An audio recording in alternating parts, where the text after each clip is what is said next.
Welcome to Take 5, your 5-minute inspirational message from Solid Rock Drogheda. Last week was one of the big tennis Grand Slams, the US Open. And one thing that might have been overlooked by some of us is that both the new champions in both the men's and the women's tournaments are both people who very vocally profess their allegiance to Jesus Christ. The men's champion, Novak Djokovic, who has now equalled the record for the most Grand Slam tournaments ever won by any individual, equalling the record, by the way, of Margaret Court, who is also a Christian and a pastor, is a pastor today.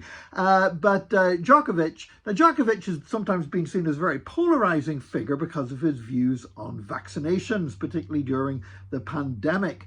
But you know what? Our view on that, whether we agree with him or don't agree with him on that, should not lessen our respect for somebody who is undoubtedly one of the greatest sportsmen of our age. And Djokovic has always been very vocal about his faith, that he is a Christian. Now, he's not an evangelical Christian, he's an Orthodox Christian coming from Serbia. Maybe that's not surprising, that's the dominant faith there. But he has said that he is a Christian first, an Orthodox Christian first, and a sportsman second.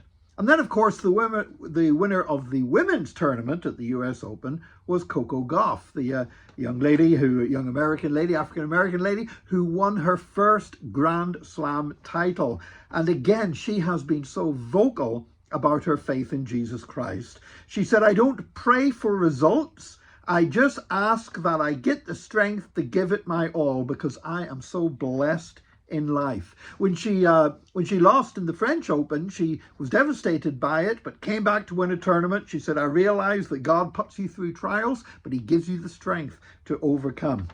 And she's actually said, frequently she has ascribed and honored, given thanks to God, to the support of her church family, to Jesus Christ. So she's been very vocal about her faith. And apparently before every match, she prays before the match. Now, she said she doesn't pray for results. She's not asking God to enable her to win the matches, because after all, sport is not supposed to be about God giving you an unfair advantage over your opponent. But get this, before every match, she says she and her father pray together, and they pray for her health and the health of her opponent, that nobody will be injured and that they will both come through the match in good health. A contrast to perhaps some players who would be delighted for their opponents to suffer an injury so they could then progress through to the next round. Djokovic and Coco Gauff are only two examples of so many Christians involved in the field of sport. Sport is often seen as something that's cutthroat, something that really doesn't leave much room for compassion for others, and yet time and time again, we have top-level sports people and athletes who are able to give God the glory for their successes and for how he's blessed them and the things that he's enabled them to do and how he has created them. When I see a sports person, when I see a professional sports person, obviously at the peak of physical condition, it's easy then to realize and say, yes, they are fearfully and wonderfully made by God. But I want to say that applies to each and every one of us as well. Because you know what? Whatever you have to do today, you may not be competing in a sporting event. You might not be able to climb up the stairs without being out of breath. But for what you have to do today, you need the strength of God. You need the empowering of God. You need the help of God